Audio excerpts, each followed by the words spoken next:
Welcome. This is the Follow Your Feet podcast where we explore expat life. Today's guest is Matthew. Welcome, Matthew. Hello, Jeff. Welcome. So you obviously also are a fellow expat. I certainly am. Can you tell us, before we get into the expat part of your life experiences, a little bit of your background, where you grew up and what it was like for you?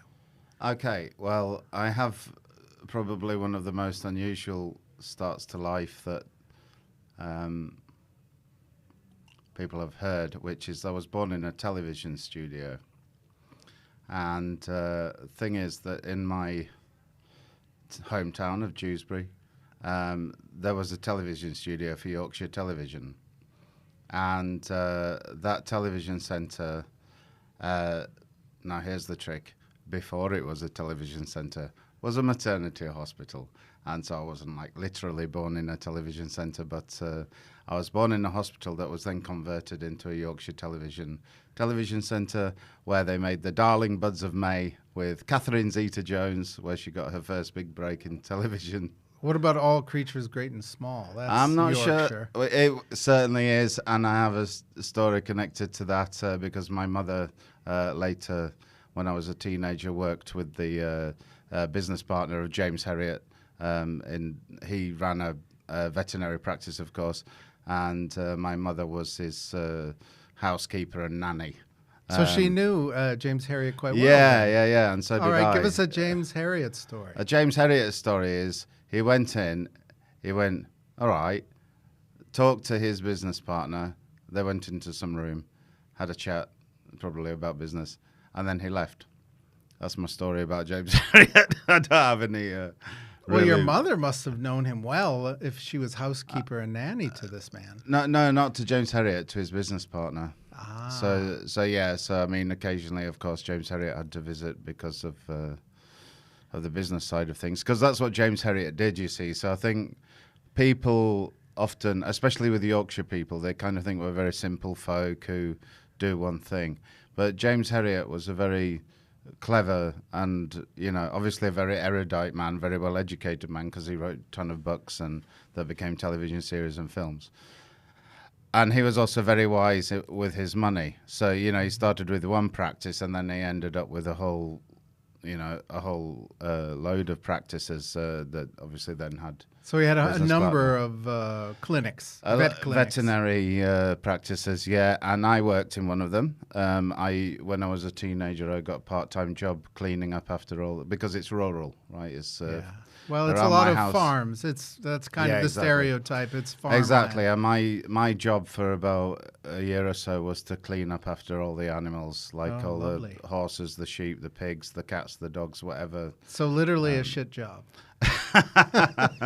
Well, yeah, you could put it like that. Yeah, there was a lot of shoveling. But the job was really interesting because sometimes, the sedatives didn't work on the animals, so you'd have to hold the animal down, and that was scary because animals don't like being sedated and held yes, down especially farm animals. There's usually some point where the vet puts his arm up the animal's backside. Well, yeah, that's it. That's him. That was, I think that was the famous scene from one of his episodes, the old arm up the cow's thing to pull the baby out of the calf. Yeah. So I grew up in rural Yorkshire. So a village then, was it? You said Dewsbury? Well, Dewsbury's a town. It's a market town. And then it has a lot of little satellite mini towns, including Batley and Ravensthorpe and Thornhill and so on. And so I was born on Dewsbury Moor in the television studio, as I said to you. And but basically me and my mum and dad and sister kind of moved every so often to a different kind of satellite part of Dewsbury. So we lived in Thornhill. Were you farmers? No, not at all, because we lived in kind of, what would you say, developed residential areas. My father was a steel worker, so he actually worked in Dewsbury at the steel factory that produced the ball bearings that they used to ballast construction cranes. So I don't know. I think today I often see construction cranes and they have these huge slabs of concrete to ground the crane. But way back then, and I'm not sure if they still use it because I have no idea how they make a crane. But my father's company was responsible for producing basically giant, huge ball bearings to ballast construction cranes. Because in that time in West Yorkshire, it was very, very industrial. So there's, near our house was a cotton mill. Mm-hmm. There was also a brewery, and there were various other industries around. My grandfather was a tin worker. My great-grandfather was a coal miner. And, so it's Yorkshire. So, if you think of Yorkshire back, from whenever to 80s, it's basically textiles and metals. Uh-huh. So my dad was on the metal side of things. And for people who don't know much about Yorkshire, what are some typical, if I may, stereotypes about Yorkshire? All right, number one is flat caps. Everyone wears a flat cap. Obviously the farmers wear them out in the fields to, it's a practical piece of headgear. Like Fred Dibnah. Yeah, exactly. Yeah, quite well known. Yeah. I found his videos. I found him Steeplejack. He's amazing. The videos amazing. It is amazing, and I think probably more up to date, more relevant would be the cricketer. I've totally forgotten his name now, but the young guy with the blonde hair. Fred. Well, if I'm honest, I don't follow cricket. Fred or something. I don't know. Anyway, but other classic Yorkshire things is, of course, the Yorkshire Terrier, the dog. Uh-huh. When I first moved to the Czech Republic, my Czech mother-in-law had a Yorkshire Terrier, and thought it was very exciting that she met a man from Yorkshire because she had a Yorkshire Terrier. The other most famous thing is the Yorkshire pudding, which is a sort of batter dumpling that we have with roast meals. Cricket is huge. Cricket is massive in Yorkshire, and so is rugby, so is football. We have many football teams. I know the comedy sketch. It's quite old now, but the Yorkshiremen talking about how the Monty Python one. Yeah, yeah, 150 of us living in shoebox, the middle of the road. Luxury. Yeah, it's classic. I mean, the reason on one hand, you have to appreciate that's a bunch of very well-educated Southerners taking the mick out of the North. Sure. But the thing that stings the most is it was quite accurate. It's because... Well, do you think it was meant to be mean-spirited? Or? No, of course not. I think it was obviously just meant to be a kind of, very funny comedy sketch, and it is, and I really enjoy watching it. But the funny thing is, when he goes, oh, my dad were a coal miner, we had to work 24 hours a day, sleeping were luxury, and things like that. And it's like, actually, members of my family would talk like that. I remember the first time I was a teenager and I bought some Levi's jeans, right? And I'm not joking.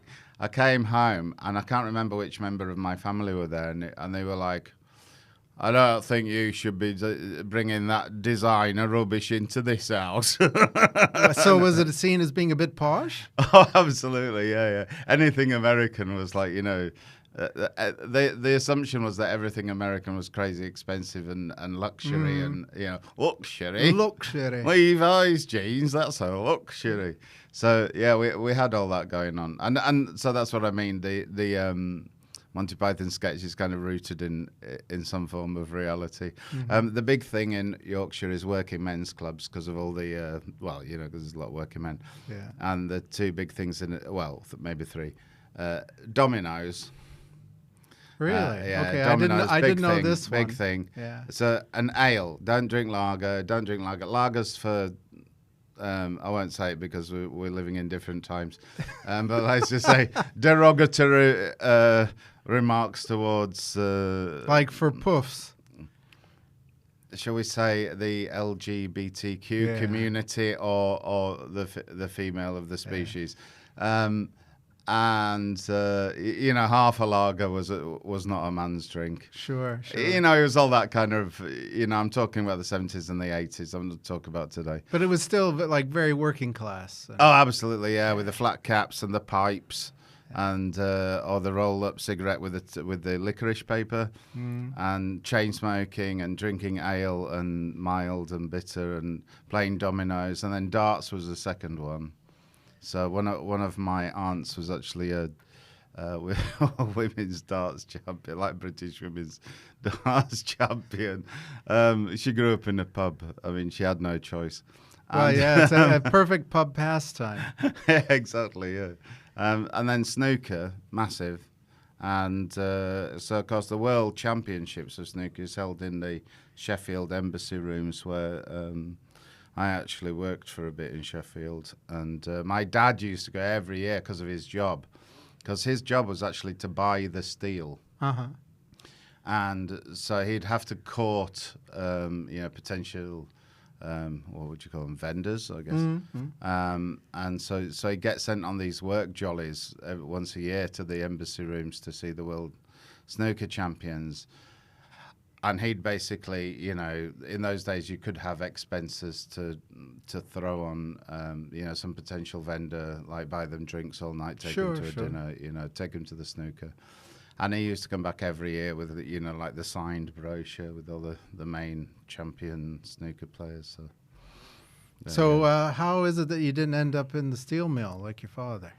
That's a very good question. My father did actually try to go to university in Liverpool, but he, for some reason, he couldn't hack it. I mean, he was the first man in the family to try to go to university. I'm the only man in my entire family who successfully graduated from university, so I'm the first man in my entire family. So my dad did try, but it would have been a combination of his family wouldn't understand, and there wasn't enough money probably to support him, and there were probably a million reasons why. Mm-hmm. So I think he dropped out after the first year and went back to Yorkshire and joined the steel factory. And where did you go to university? Me.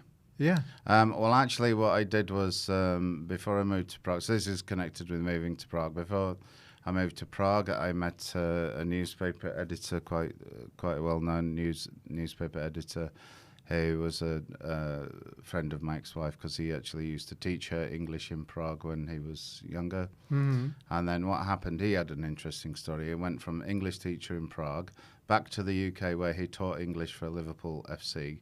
And he taught Berger and Schmitzer. And then he kind of had enough of teaching English, and he switched to newspaper editing. And his best mate was Conor McNichols, the editor of the NME, the New Musical Express, which is, probably one of the biggest. Well, it was very big in its day, yeah, sure. Well, it still is one of the biggest music magazines in the UK. And so he had all that, that history with journalism, because obviously he was at uni with Connor. And I got invited to his birthday party when I lived in Brighton. And so I started talking to him about teaching English, because originally I wanted to be a music teacher. But the tutor that did the course, that I actually did graduate as that, but the tutor who taught me when the course finishes and you sort of go for a celebratory drink. Sure. During that celebratory drink, he told me, "Don't even think about doing this for a living. You'll make nothing. Like it pays nothing." Well, yes, that's the English teacher's burden. Yeah. And then at the time, I was married and planning children. So then I go to this birthday party where I meet the newspaper editor. He's the editor of the Brighton and Hove Argus. And he started guiding me, like, how to become an English teacher. So instead of, going down the route of being a music teacher, and then he was like, and you'll be more sure of getting a job in Prague if you're an English teacher, not a music teacher. So then I went down that road. But what happened was that I had an IRRV, which is a university degree for very boring local government administration. And so what I had to do was... You had a degree in that? Yeah, but it was like on the job, So what you would do is they would count everything that you did in your work. I was doing it for over 9 years. Uh-huh. And they counted that like as, kind of like modules. And then what you had to do was then for some short period of time, go to the college or university every week and do some written exams. To become like a career bureaucrat, essentially. Yeah, exactly. Yeah. Basically, a degree in nothing that transfers to nothing. But it's just to sort of help you maybe go up to management and things like this. Because I did end up a manager. So, and then basically, because I had this kind of degree that I never went to university for, but it was from a university. They accepted me onto this Kelter course, Cambridge Kelter, and Cambridge had a branch in Brighton, so all the tutors were from Cambridge, and they did this intensive month thing. You know, they said, oh, well, it's going to be extremely intense because it's basically 1 year condensed into a month. And I almost didn't make it. It was very, very, very difficult, very challenging. But I did, and here I am. Yeah. Well, for people who don't know, it's basically a certificate that teaches you how to teach English as a second language, and That's it's right, typically a very intensive. The Cambridge is very well known. Yeah. Internationally recognized, gives you a certificate that you're qualified to teach English as a second language. Yeah, the Kelter is for, teaching English. And then the next step up is a Delta, which is to teach... I know, I consider or doing train teachers. And I did actually start that because of my management experience from back in the UK. The company I was working for said, look, we'll pay for you to do a Delta.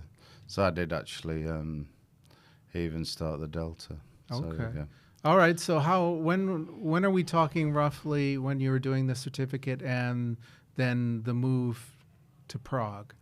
Right. So, I'd say 0 to 10 years old, I was obviously, bouncing around Yorkshire.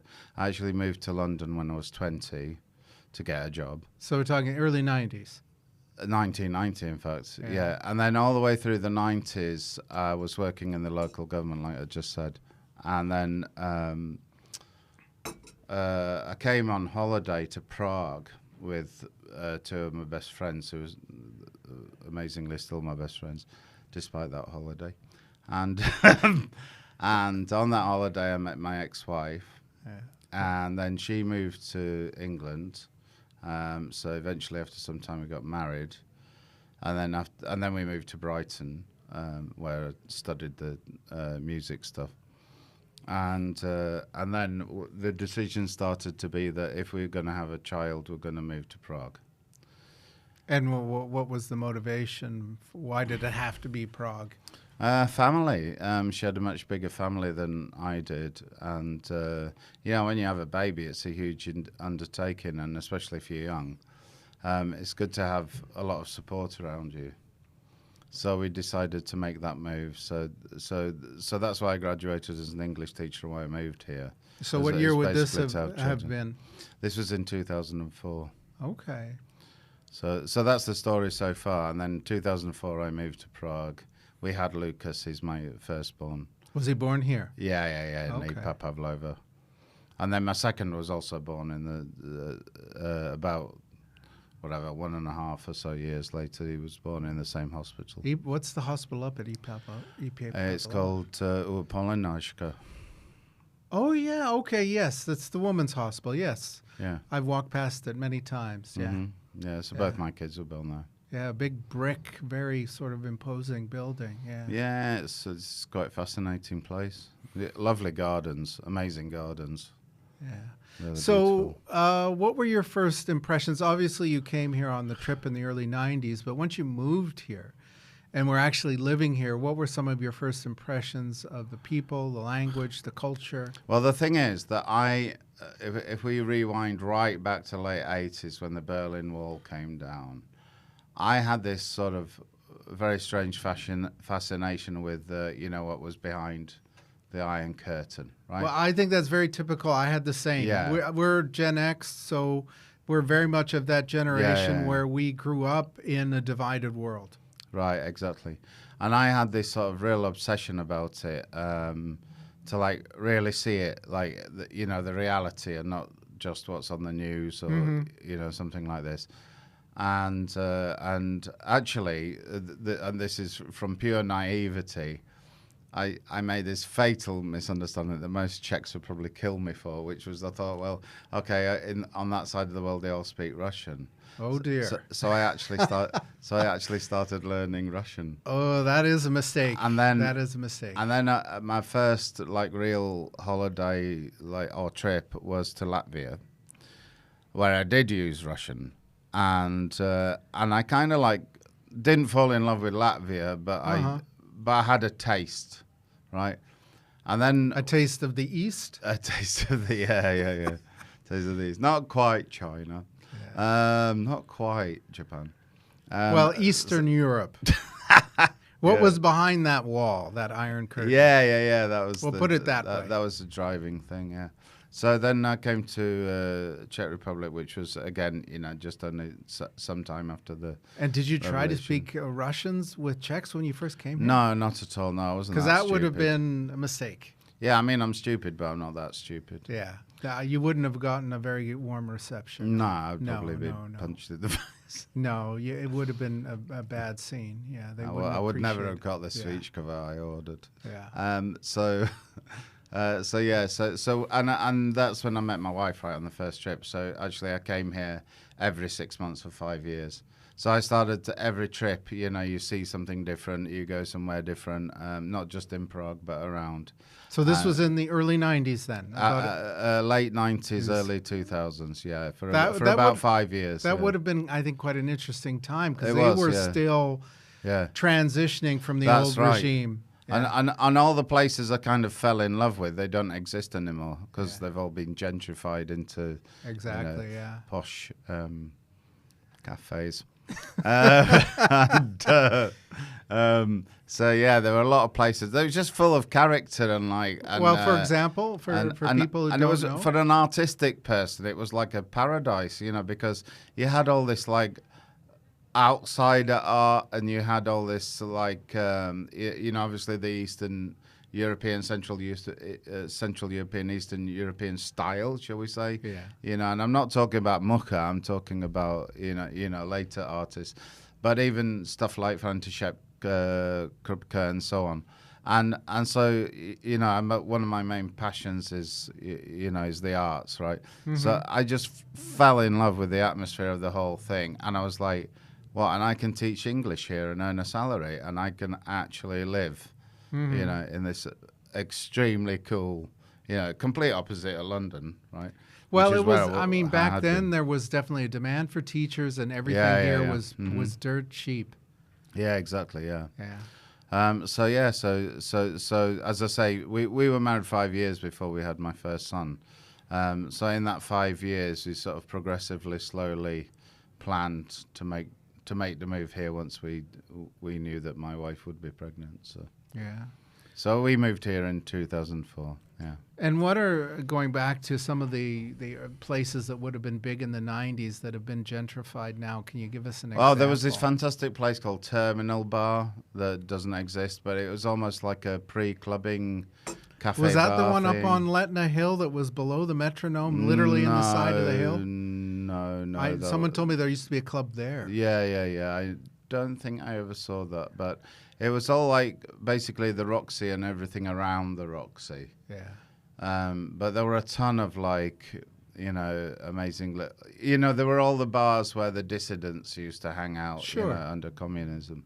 So I got introduced to a lot of that because actually my ex-wife and her friends, who are still my friends, of course, used to frequent this particular cafe that Václav Havel basically grew up in, even before he was the president. And he used to, he hated having bodyguards, and he used to try his best to lose them. And then as soon as he's lost his bodyguards, he used to head to this cafe bar. It's in Malá. And so I unfortunately never got the chance to meet him. I was invited twice, but I didn't actually get to it. And Malá, is that the one, something Tiger or something? The Golden Tiger? Maybe it's opposite the St. Nicholas Cathedral, or close to the St. Nicholas Cathedral. Okay. And what happened was that, so you have to understand that in those days, like the people haunted the same places all the time, right? So it wasn't just like once. My brother-in-law and wife happened to be there with a couple of friends. They were quite often there. But one time, Havel came in and then he left his cigarettes on the bar because he was going over to Italska in Vinohrady. Uh-huh. And so my wife stole them. And then when we actually got married, she gave them to me. It was almost like, a wedding present. Here's the president's cigarettes. And then I should have kept them, but I actually smoked them. So I actually smoked the president's cigarette. Not many people can say I smoked the president's You cigarettes. smoked Václav Havel's cigarettes. I did. I smoked the packet. He'd only had one from the packet. It was an almost full packet. What was his brand? It was... now, the thing is, everybody thought he smoked Start. But the packet I had, it was very weird. It was Hugo Boss. You wouldn't believe it. Hugo Boss cigarettes? cigarettes? For some really short time, Hugo Boss made cigarettes. I'm not sure if it was like really Hugo Boss or if it was like some company slapping some fake logo on it. I have no idea. But seriously, they were Hugo Boss cigarettes. But I'm not saying they were like real Hugo Boss cigarettes. But those were the ones he left, and I think he liked Marlboros as well. Yeah, I did packet of Marlboro Lights. All right. And when did you start tackling? You said you studied Russian and then realized that was not a good strategy. When did you start studying Czech language? So that was at least 5 years before I moved here. When I got married, my mother-in-law gave me a book, Settle Moving to Czechia. Uh-huh. So I was studying in England, and then when I came to Prague every 6 months, I would just try to practice as much as possible when I met family and family friends, and that's how it was like growing. So when I actually moved here, I had some sort of basics, at least how to order a beer or say goodbye or hello and in the correct form, and so on. And then when I moved here, I got lessons. So first of all, I got lessons from the language school I was working for, and then I got lessons privately, just a one-to-one private lesson, and that went on for a few years. And amazingly, even though I don't think grammar was ever my kind of real speciality, but but Czech grammar is brutal. I mean It's English brutal. grammar. I mean English grammar. Oh, That's why I was thinking it's quite ironic I ended up a teacher, but I just don't think it was one of my strengths, if you know what I mean.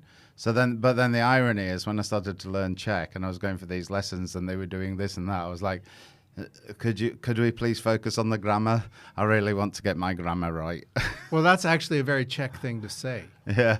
Because Czechs always say that about when they're studying English. Yeah. They don't want to make mistakes. They want their English to be perfect. They want to know English grammar. They always want to study more English grammar. So that's a very Czech approach to learning the Czech language. I mean, it kind of depends, but yeah, a lot. I mean, obviously in school context, that would be true. Outside school, it's maybe a different issue. I once taught the wife of the guitar player from the band Garage, and we only had one lesson because after the lesson she said, I don't think I want another lesson. And I said, why? And she went, because you are always correcting me when I'm speaking. and I went, that's my job. That's literally what I'm paid to do. Well, that's a tough one because I've had students say, you don't correct me enough. Yeah, and I'm like, look, I just want to get you talking, and I don't want to interrupt the flow of the conversation too much. Exactly. So it's a kind of well, you shouldn't interrupt it. You should make notes and then. But it's a difficult balance to strike when you're trying to let them speak, but also provide. Yeah, the correct way is one, you just let the speaking happen, but you write the mistakes down, and then after everything's done, then you go back to the mistakes and you say, oh, what do you think is wrong with this? And then secondly is you don't write everything down because then the person will end up in falling on the floor in tears, giving up. You only pick out the most important ones or the ones that are pertinent to what you are doing in that particular lesson. So there's I hate to say this, Jeff, but there's a skill to it. there's a skill to teaching English. Indeed. Don't tell anyone. Yes. But there's a skill to it. So yeah, and it's something that you get over years. And I mean, I would admit that in the first couple of years teaching English here, because I was young and, you know. And you started out as most of us I would do, overcorrect people probably. as a freelancer, as most of us do. No. I started in Arcibiskupské gymnasium on Náměstí Míru, the Catholic secondary. Is it secondary modern? I was there for 2 years. So English conversation? No, I was doing everything because what happened was the head of the English department was ill, and they needed help to prepare all the students for Maturita. So I was really thrown in at the deep end. Because there was a lot of opposition because they were like, oh, but he's English, he can't explain the grammar. And it was like, what are you talking about? It's my grammar. If anyone can explain it, it's me. Right.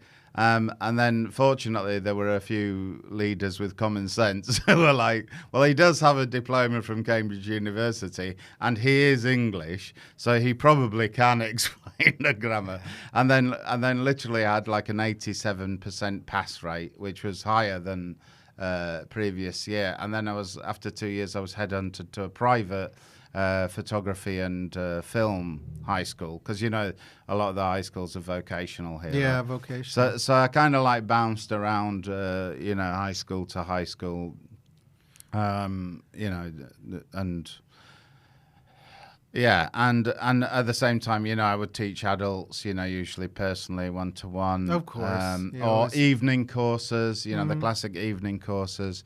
And the other thing I didn't mention from growing up in UK is when I left school, I actually trained to be a nursery nurse. So I'm a BTEC National Diploma in Nursery Nursing. That's taking care of kids and teaching them from 0 to 5 years old. So because I have that, that made me the #1 candidate for any kindergarten job.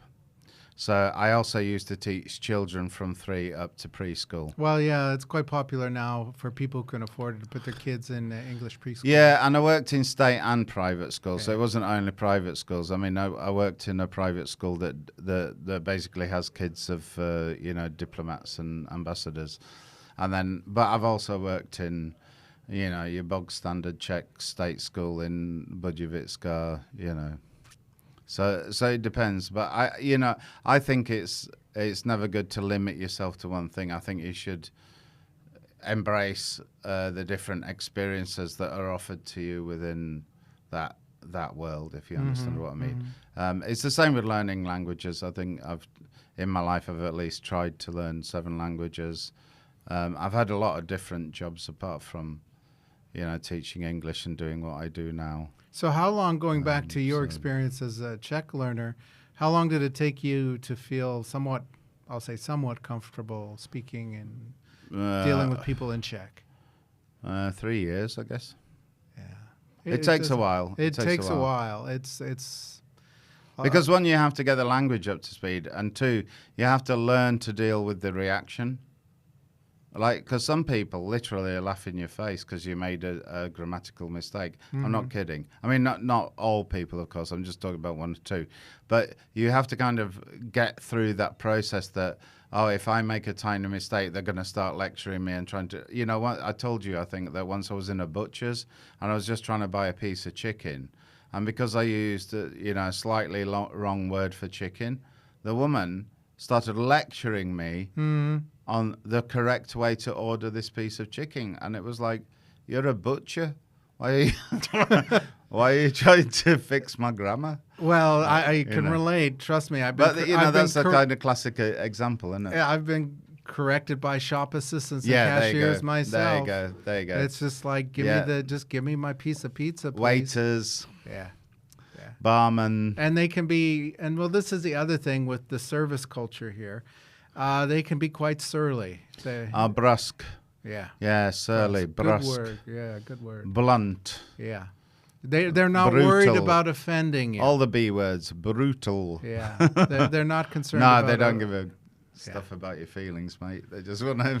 Do you have I like to collect these because I've had some Some service story nightmares. I've had a few, but I Oh, won't I've share. got a million, but I'll try to Give us one I'll besides I'll give you one. I'll give you the one. All right. butcher. So when my kids were babies, my mum was a big knitter, right? So my mum decided that this is a perfect excuse to start knitting, knitting baby stuff, right? And my mum worked with kids and babies all her life. That's where I got my nursing thing from. It was from her, and actually, as I said to you about the James Herriot partner, I used to go to work with her during the summer holidays. And so anyway, my mum was this big knitter, and especially she loved knitting things for babies. So she put together this little package of stuff that she'd hand knitted, for months, posted it to the Czech Republic, and of course it was lost. Yeah. Right. So then we knew from the UK side that the Royal Mail had definitely sent it to Prague, Czech Republic. So I went next door. The post office was next door to where we lived. And I said, yeah, we're still waiting for this package from England. It was sent by my mother on this date, and we have a Royal Mail thingy and blah, blah, blah. It arrived in Prague and blah, blah, blah. And the woman looked at her computer system and she went, well, there's nothing on my computer system. It's probably still, being transferred from the airport or something. It's better if you just come back tomorrow. And it had already been a week. So I was like, okay, it's a bit slow in this country. So the next day I went back and I said, yeah, yesterday you said blah, blah, blah. And she'd at least admitted that it had landed in Prague at Prague Airport. But the next day I go back and I go, yeah, so yesterday you told me it landed in Prague Airport and to come back today to see where it is now. And she went, oh, no, I didn't say that. There's nothing on the computer. The package never arrived in the Czech Republic. And I said, but yesterday you said it did. And from the Royal Mail side of things, it did. I would really like to know where my package is. And she went, well, there's nothing on the computer system, so your package is not in the Czech Republic. So then I said to her, okay, I'm sorry, but, this is a very special package from my mother. I would like to speak to your manager, please. And then she went, no, that isn't possible.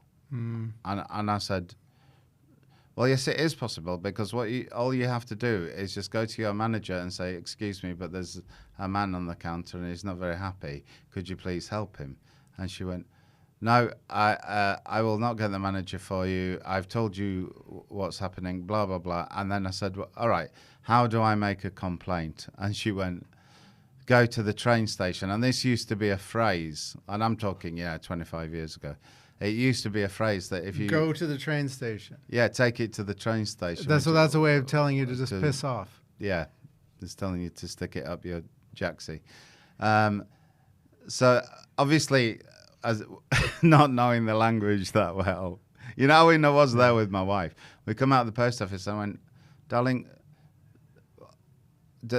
so they have a post office in the train station? And my wife went, no, they don't. I said, so why was she telling me to go to the train station? And my wife went, it's an expression. It means go stuff yourself.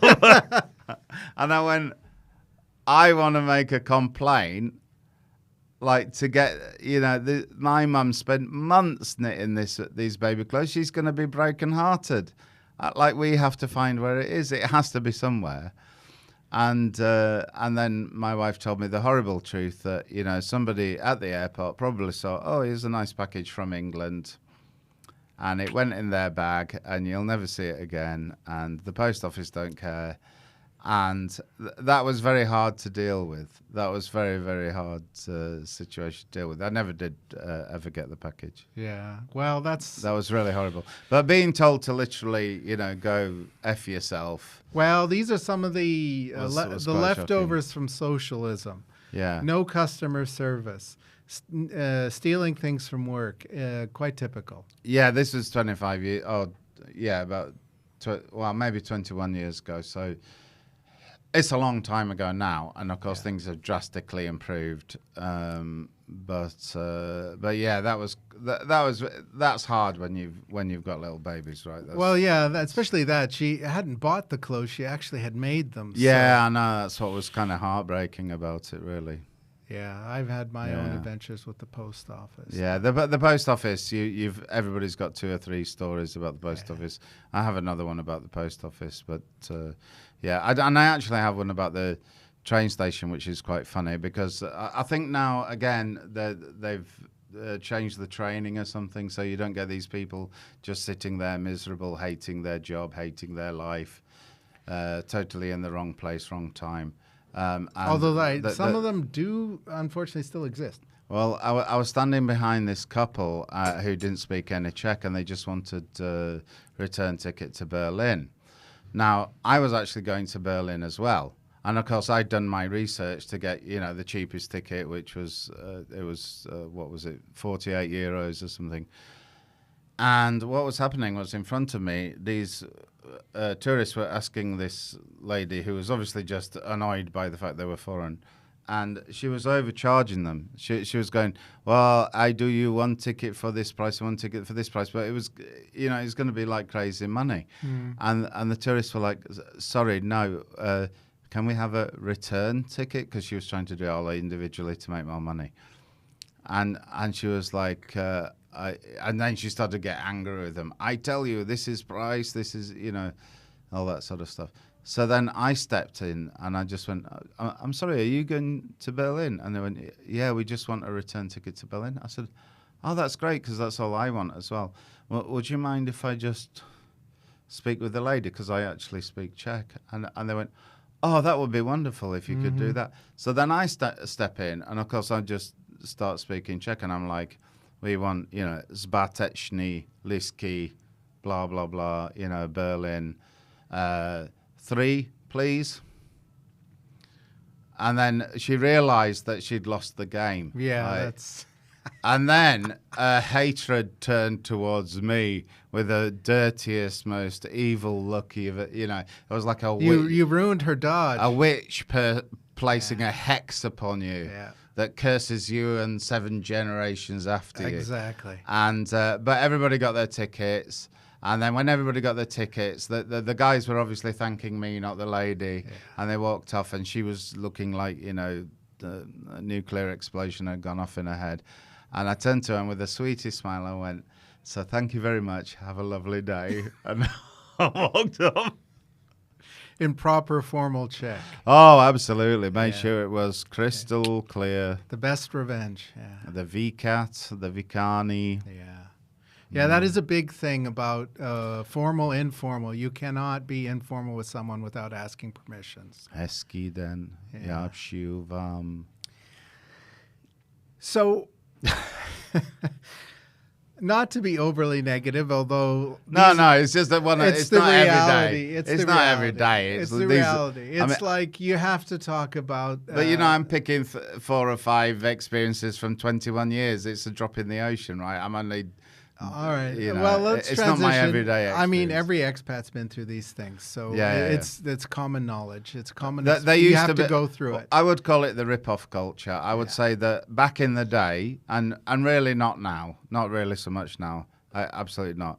But way back in the day, as I say, 20-odd years ago, there was this whole thing like, oh, the foreigners are rich, and it's like kind of our duty to rip them off. That's very typical. And actually, there was this kind of like victim culture, and it's not wrong for us to steal. It was like Robin Hood syndrome.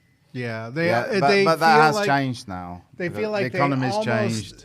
How to say this? That it would be a moral failing not to not to try to overcharge you or cheat you. I understand what you mean. Yeah, but to be fair, I have traveled in other previous Eastern, and it's not only in Czech Republic. Of course not. No, like I say, it's a mentality thing. It's a socialist. It's a victim culture, and it's maybe an entitlement culture, something along those lines. I would say.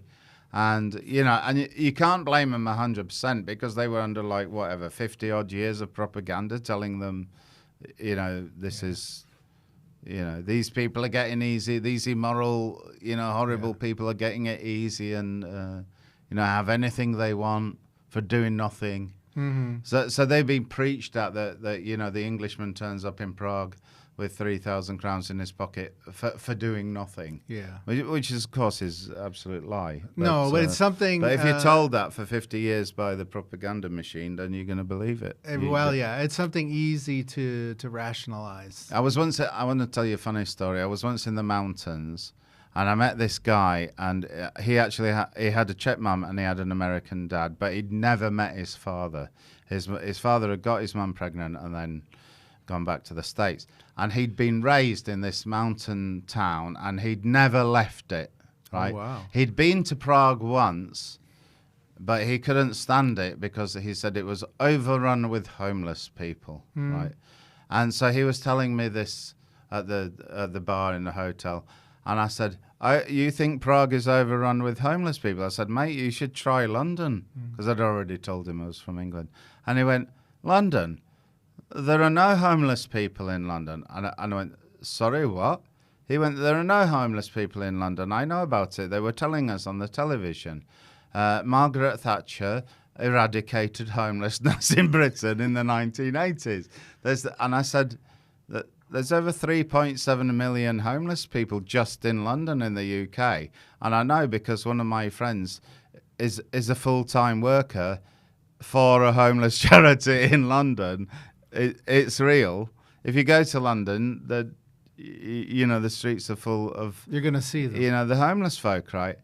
And I used to work with homeless folk when I lived in London, right? I used to do a soup kitchen every Saturday or Sunday morning. I can't remember which day it was. And so I was like, that's not true. There's over 3.7 million homeless people in London. And the guy goes... No, and he just absolutely, even though I'm an Englishman and I lived in London, he absolutely would not believe me. He thought I was lying for some reason because he'd seen it on the television. And Margaret Thatcher had said that she had eradicated homelessness in Britain. And if she said it and she was the Prime Minister, it has to be true. Oh, wow. Well done, Maggie. And we had to... It was one of those situations where you have to agree to disagree before things turn ugly. He really wouldn't believe you. No. And, unfortunately, especially if I've had, one or two lagers, if you start pushing my buttons... Well, yeah, maybe he thought you were putting him on or something. Yeah. So I put my lager down and I was like, all right, if you want to believe that's your prerogative, there's nothing I can do about your thing. Yeah, it's strange. When I was in Brazil, I served a mission for my church. I was quite young. Obviously, a developing nation. It was the same thing. You're from Canada, America. Everyone's rich. Yeah, you have a suitcase full of money.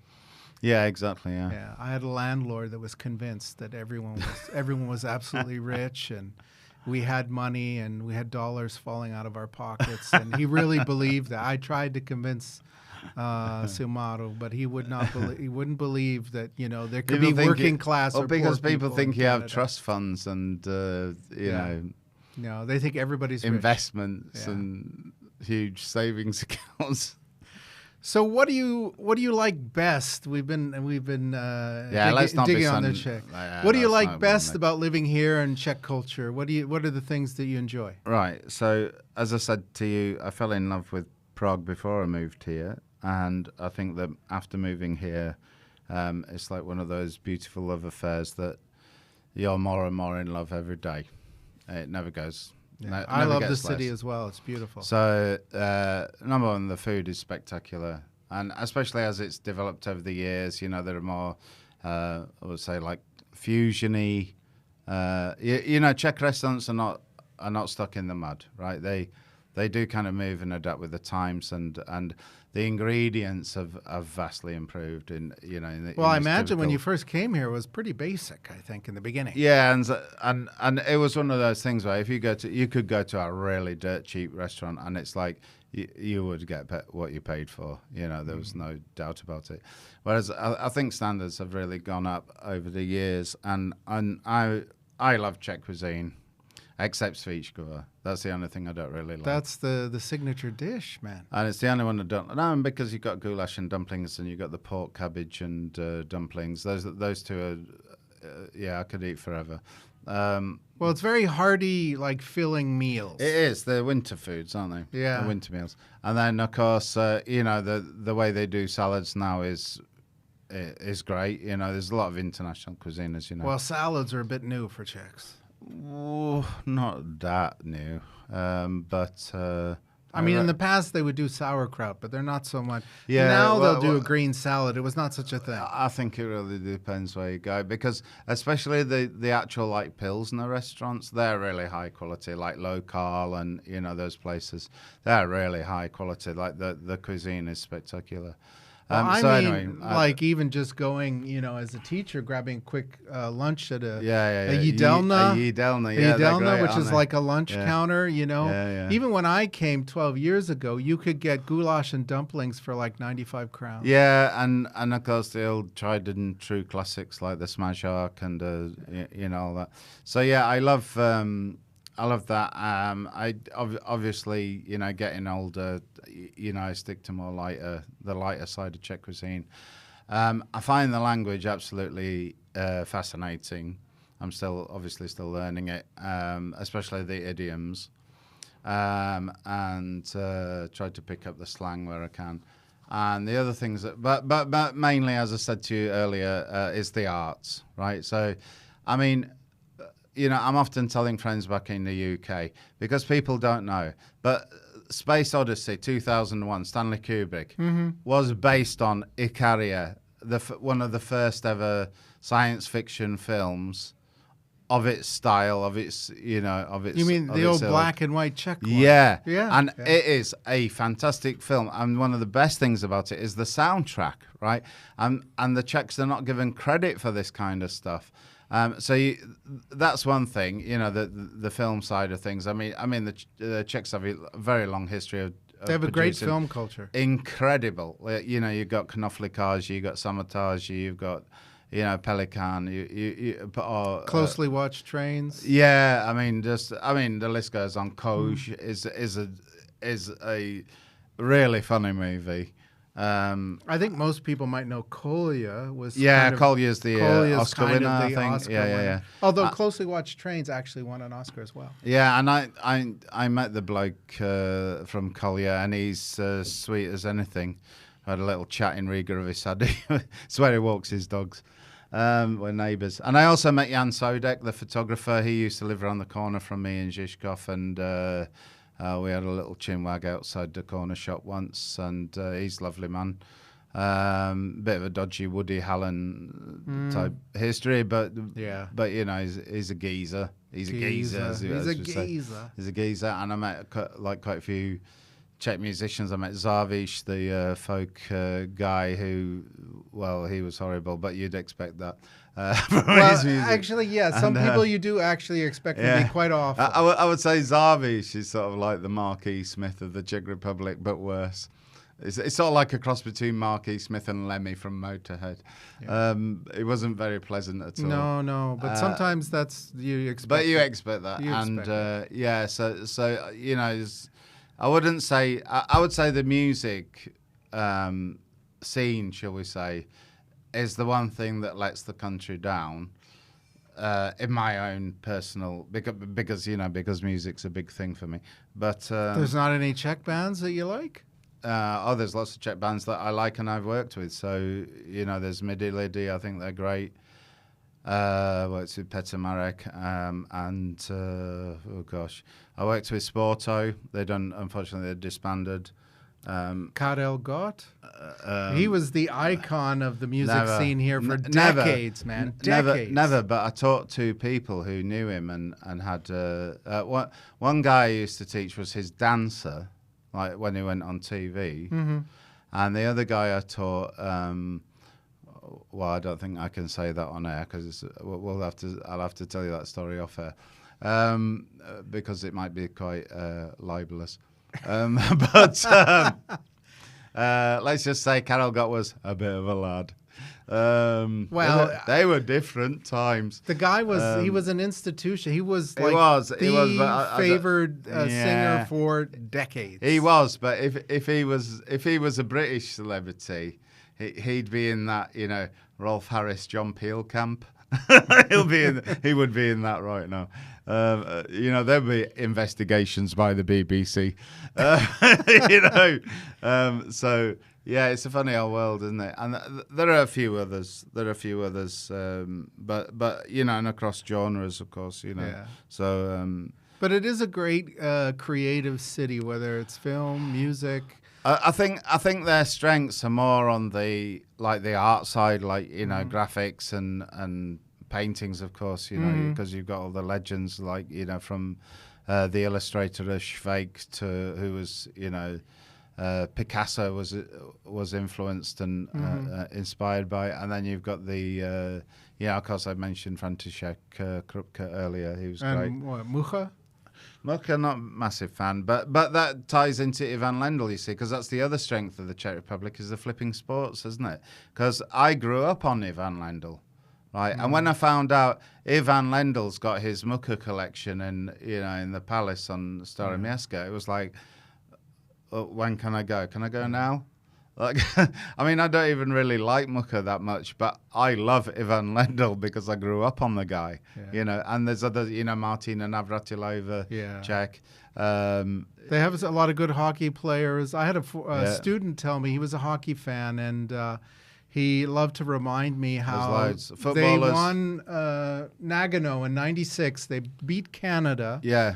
For the gold medal, the Czech team, and he was very proud that they made Wayne Gretzky cry. They're amazing at ice hockey, but for me, because I've never been an ice hockey person, it's football, and of course you've had fantastic Czech players playing for Liverpool, as I mentioned earlier, but now of course West Ham United.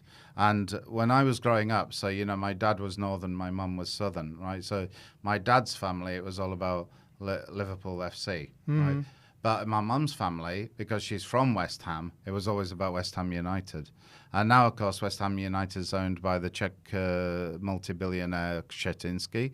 And he's obviously got, I think it's at least 3 players on the team now are Czechs. I mean, they're very, very good, of course. And so now I'm always joking with pals back in England that, oh, right, you're still a fan of that Czech team, West Ham United.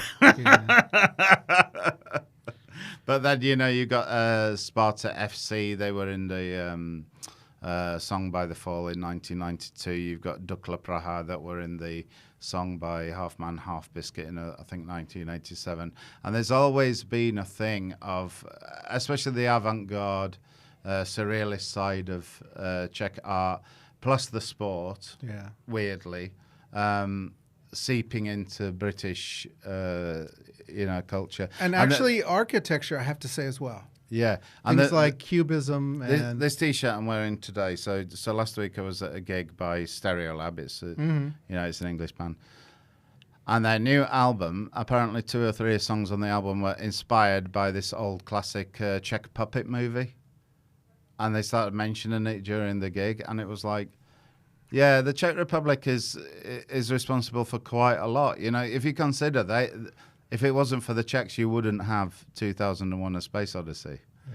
I mean, that's a game changer, isn't it? A puppet movie. I'm trying to think. There was the famous puppeteer Jan Triška. Yeah, I think it was quite well known. He lived up on Golden Lane, actually, in a small flat. Yeah. But yes, to give them credit, for a small country, they have created quite a bit of. I think it's art and sport, and it's a real strength. And beer, of course. The music, not so much, but yeah, art and sport, I would say, yeah. And beer. Pilsner beer. It'll always be a gift to the world. So, do you see yourself staying here, like retiring and finishing out your days? Or do you have any drive to go back home to England? Once I moved here, I already knew I'd never go back. Really? That decisive? Yeah, and like I say, it's one of those love affairs, right? It gets stronger every day. And every day I find yet another reason not to go back to England or leave this country. every day I find another reason why my decision is correct, personally. The people are lovely. You know, obviously I have family and friends here now. Of course. And of course, by this point, 21 years, I've got very old friends, you know, very lovely friends. And I wouldn't really want to live without them, to be honest, you know. So yeah, I've got no intention of going anywhere. All right. Well, thank you, Matthew. The stories were amazing from an old timer, although I guess I've been here over a decade. I might start to qualify. But maybe next time I should interview you. perhaps, yeah, that's not That'd a bad be a good idea. one. That's not a bad Let's idea. find out your story. Yes, it's a bit convoluted Let's as well. switch sides of the table. Definitely. I'll put my interviewer hat on. All right. Well, thanks again, Matthew.